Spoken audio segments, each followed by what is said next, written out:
Ok, avant que la vidéo commence, je tenais à vous dire que j'avais bien pris en compte tous vos messages de déception concernant l'épisode abandonné. Et je me suis dit, ok Darkham, sors-toi les doigts du cul et recommence ce putain de ftac. Donc le voici, bonne vidéo à tous.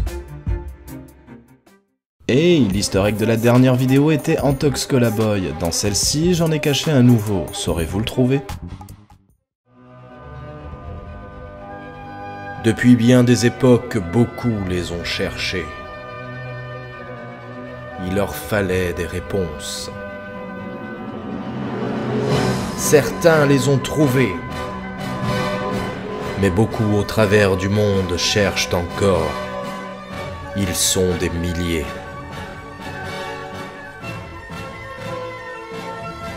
Pourront-elles les sauver du mal ? Une part de magie que seuls, plus loin encore, certains en détiennent les secrets. Passés dans le silence et l'oubli. Une soif de savoir, l'œuvre de toute une vie. Car ils veulent les retrouver.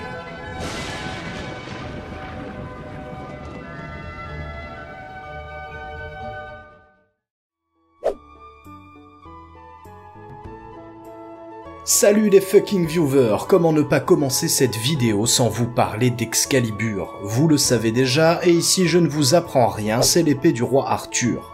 Dans notre enfance, Disney nous fera même rêver en popularisant la légende au travers du dessin animé Merlin l'Enchanteur. Si aujourd'hui nous la nommons ainsi, c'est grâce à un poète français, Chrétien de Troyes. Mais cette formidable épée a connu bien des noms si nous l'étudions côté étymologie. Excalibur, Excalibur, Calibourne et Khaled Bon bref, c'est imprononçable et pourtant c'est grâce à celui-là que je peux vous donner son réel nom en français. Attention, roulement de tambour, Durentaille.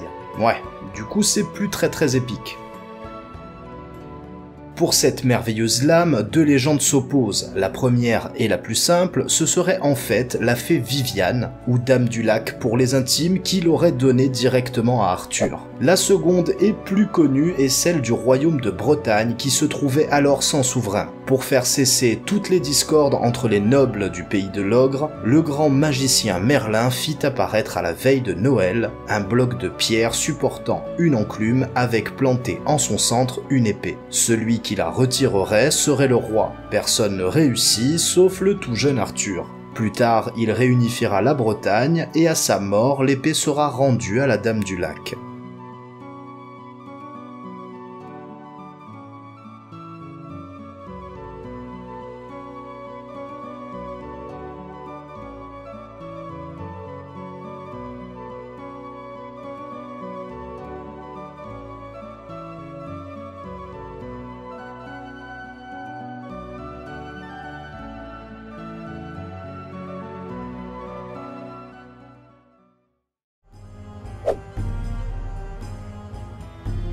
Dans la mythologie nordique, Densleif est l'épée du roi Oni.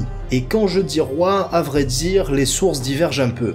Dans les légendes germaniques, il n'est qu'un guerrier burgonde, mais aussi on retrouve ce personnage en tant que frère ou demi-frère du roi Gunther, premier souverain avéré du royaume burgonde dans les années 400. Lorsque Hédin, fils du dieu Odin, enleva Hilde, la fille du roi Oni, il voulut se venger. Hédin proposa en compensation de l'or.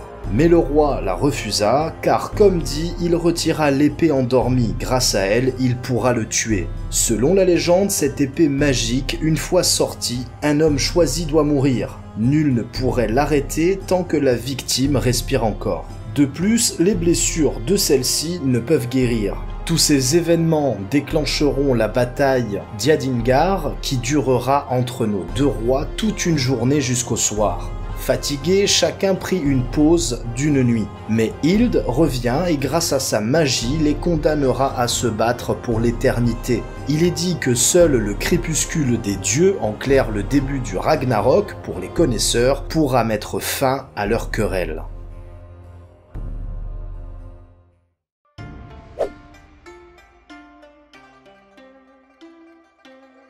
Masamune Okazaki est certainement le plus grand forgeron japonais. Il a vécu entre 1288 et 1328. Si ses épées sont rentrées dans la légende, c'est notamment grâce à son savoir-faire. Là où à cette époque les sabres étaient faits de sable de fer, Masamune lui travaillait l'acier plus noble et pur. Ne sont recensées aujourd'hui qu'une petite dizaine de lames et une seule est exposée au public au musée Truman. La légende qui pour moi reste la plus belle est celle des deux sabres, celle où les deux plus grands forgerons du Japon s'affrontent. Entre Masamune et Muramasa, impossible de savoir qui était le meilleur. Chacun devra créer une lame ultime. Alors que celles-ci furent terminées, chacun à son tour glissa leurs épées dans une rivière. Celle de Muramasa pouvait tout fendre, eau, poisson, feuilles et vent. Toute sa haine et son orgueil animaient son katana. Ce fut au tour de Masamune et contre toute attente, elle ne trancha rien. Muramasa avait-il donc remporté le défi? Hélas pour eux, ils étaient encore ex-aequo.